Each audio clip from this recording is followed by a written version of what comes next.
Doy gracias a Dios porque me permite grabar este tema.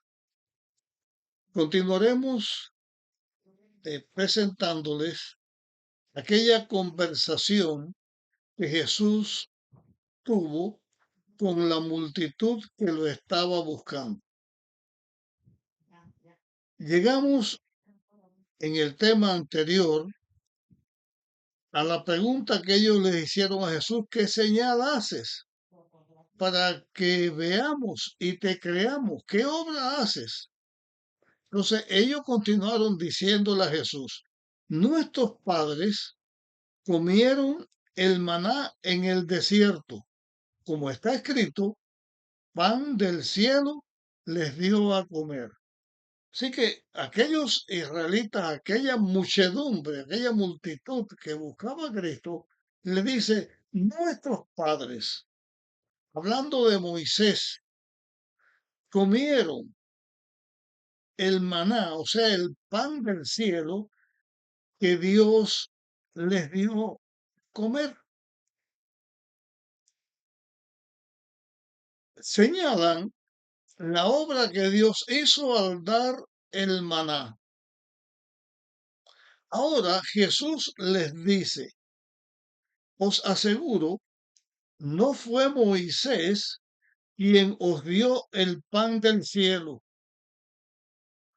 porque los israelitas, el pueblo de Israel, pensaba que Moisés era quien le había dado al pueblo de Israel cuando estaba en el desierto.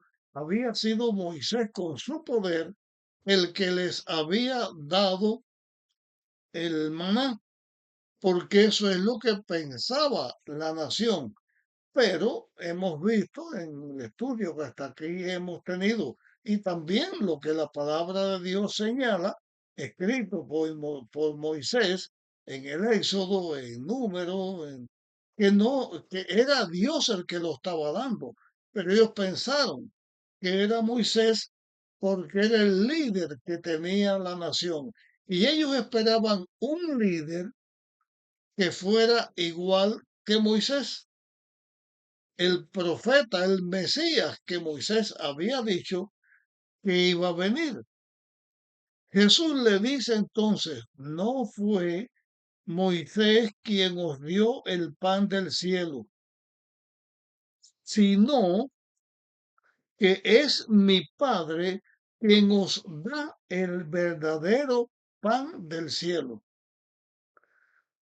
Le está diciendo Jesús a los israelitas que le buscan que el Padre, que Dios el Padre, fue el que dio el verdadero pan del cielo.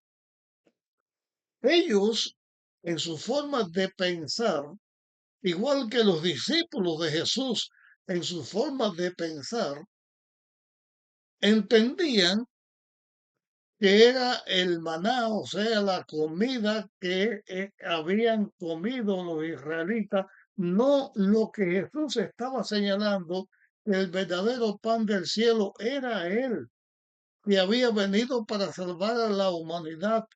El alimento que la humanidad necesitaba es el alimento que permanece para siempre, o sea, la vida eterna, la redención del pecado, acabar con el pecado, acabar con el mal, que no hubiera más pecado ni mal. Eso significa no muerte, no nada que sea malo. Y para eso el Padre envió a su Hijo, como dice el mismo Juan en su escrito, las palabras que Jesús le dijera a Nicodemo: de tal manera amó Dios al mundo que dio a su único Hijo, para que todo aquel que en Él cree no se pierda, sino que tenga vida eterna. El verdadero pan del cielo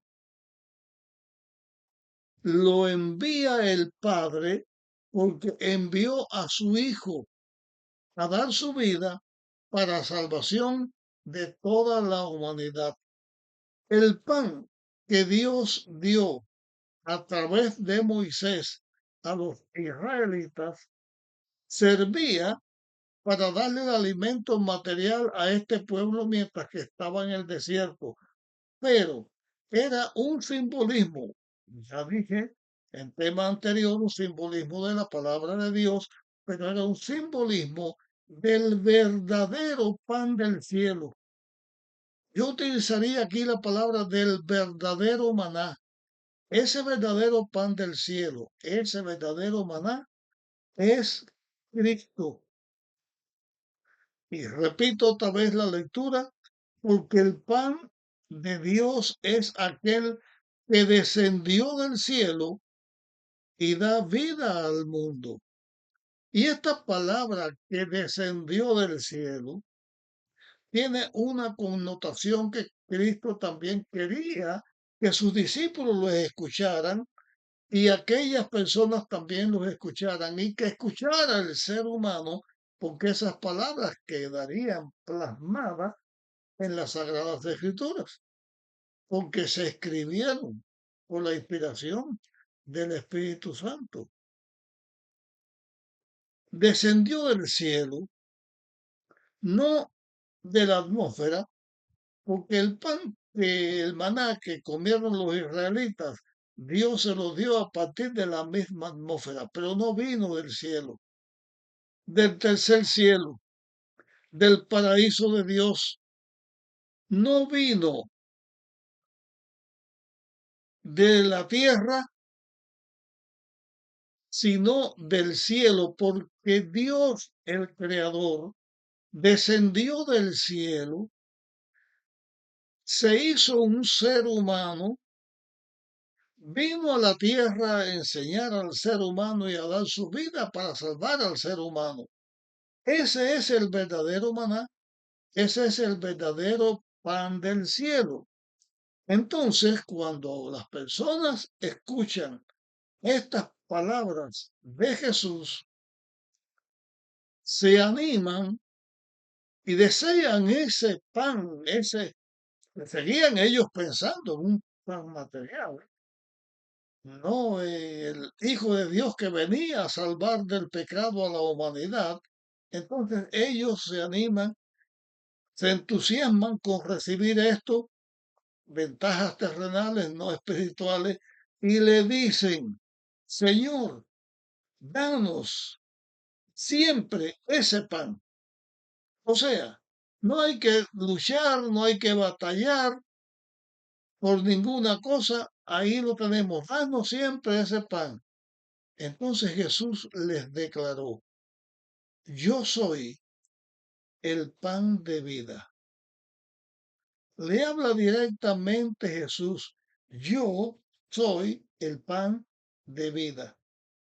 El que viene a mí nunca tendrá hambre.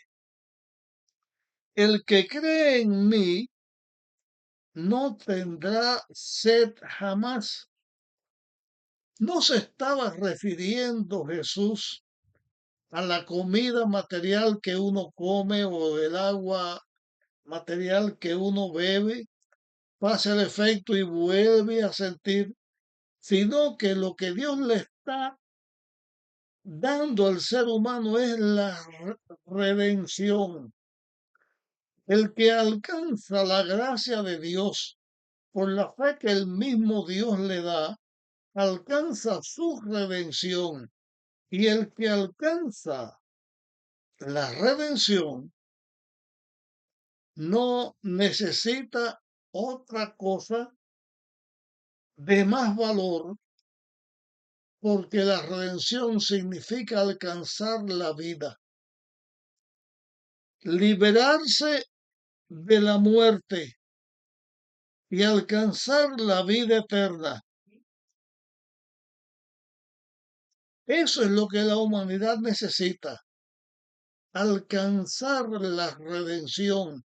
Y eso es lo que Jesús, el Hijo de Dios, el verdadero pan del cielo,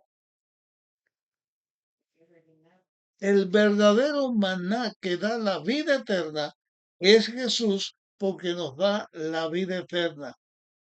Pero Jesús entonces aquí les dice, Pero os he dicho que aunque me habéis visto, no creéis. Ellos veían a Jesús. Ellos habían visto las obras de Jesús y creían que Jesús tenía el poder para dar las cosas materiales que ellos necesitaban. Pero no creían en Jesús como el Mesías.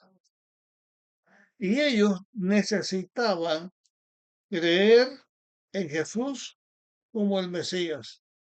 Y yo señalo aquí lo siguiente: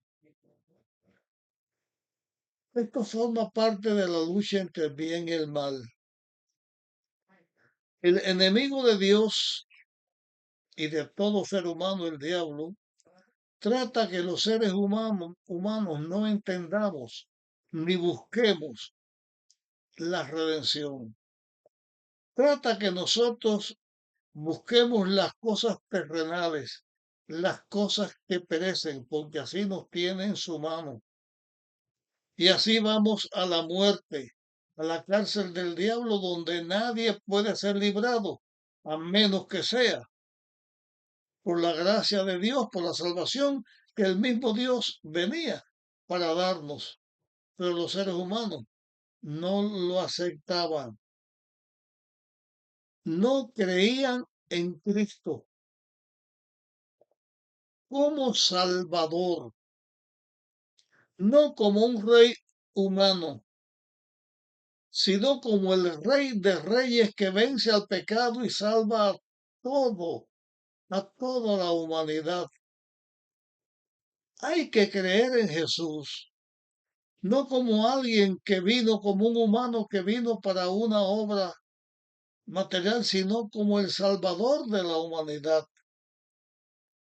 Aparte de aquellas personas que estaban presentes en esta conversación con Jesús, voy a señalar aquí en este momento algunos conceptos que tienen algunos o la mayoría de los seres humanos de Jesús.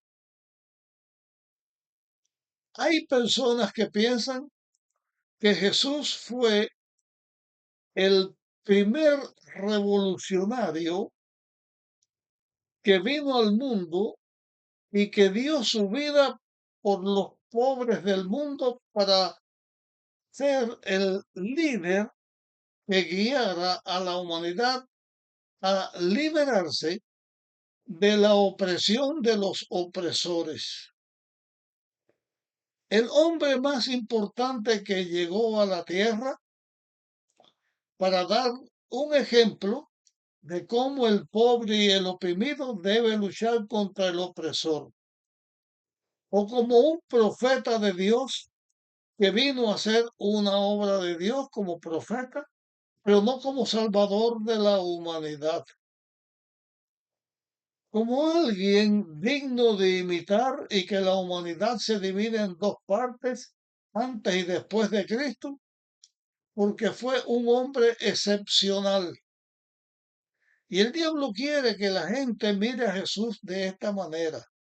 Aquellas personas en cierto sentido miraban a Jesús de esa manera, pero se sentían chasqueados porque Jesús no condescendía en ocupar el lugar que ellos querían que ocupara. Y aquella lucha no era solamente entre esas personas y Jesús.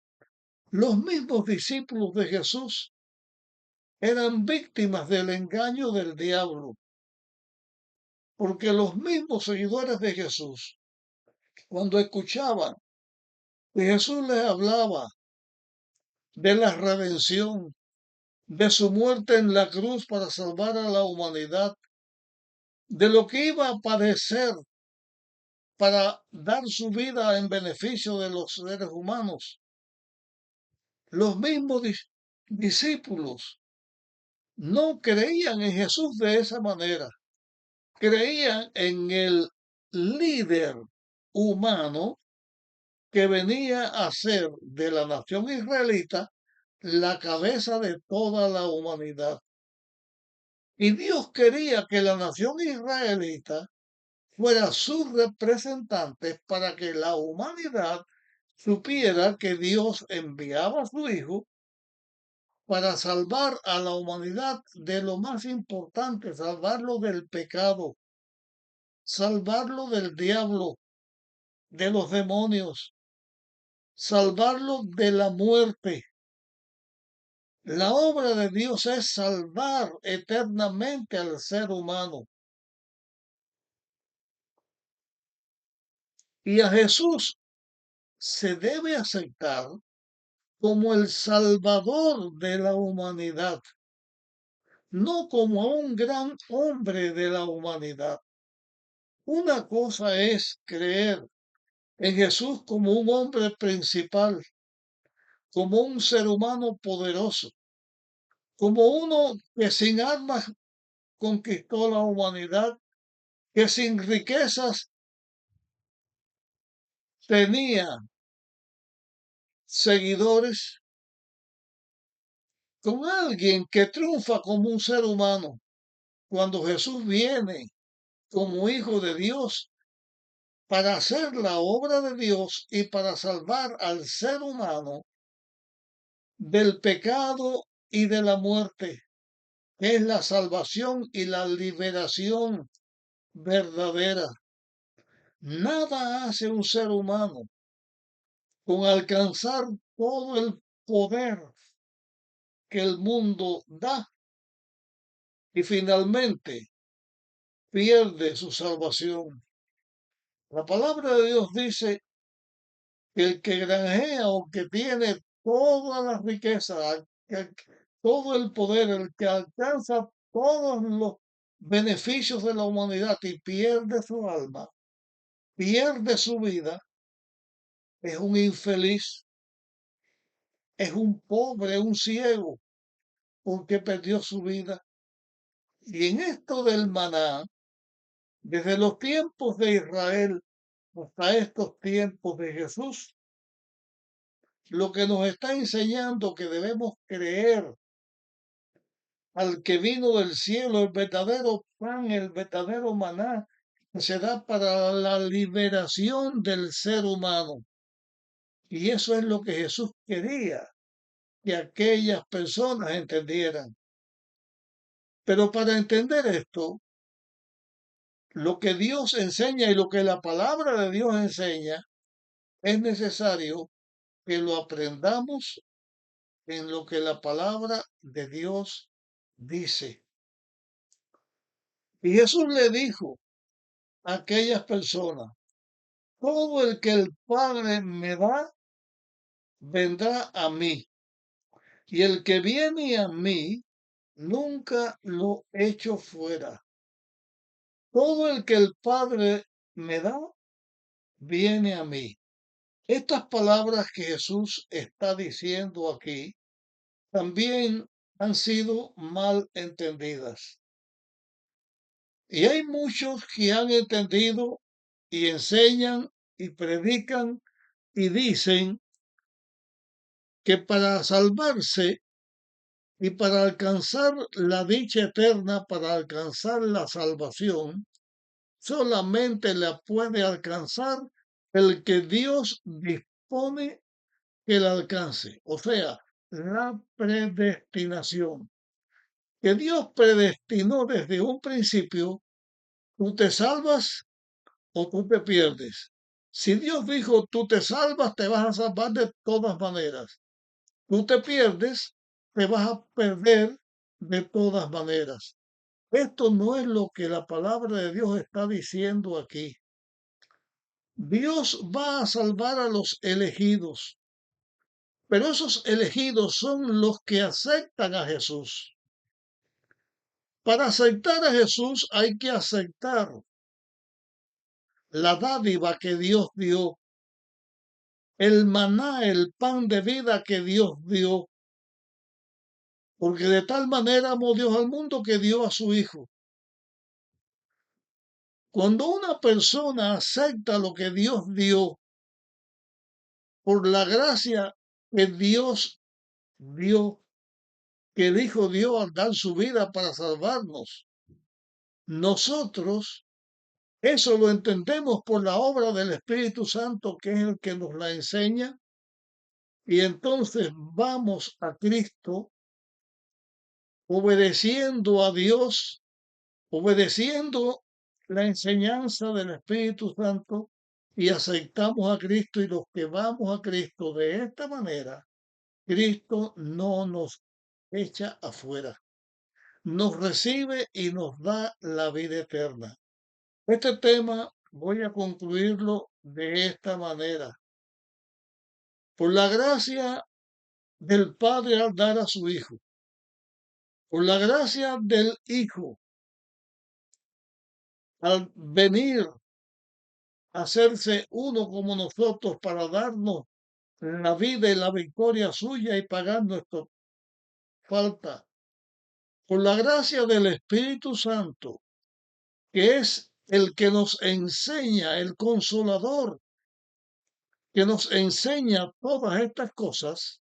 Nosotros primero somos bautizados en el nombre del Padre, del Hijo y del Espíritu Santo, y somos salvos por la obra del Padre, del Hijo y del Espíritu Santo. Y esto lo recibimos al escuchar la voz de Dios y al aceptar a Cristo y ser nosotros un hijo de Dios, que por la gracia y los méritos de Dios alcanzamos la salvación. Hasta aquí llego con este tema. Te pido que lo compartas. Continuaremos en nuestra próxima grabación.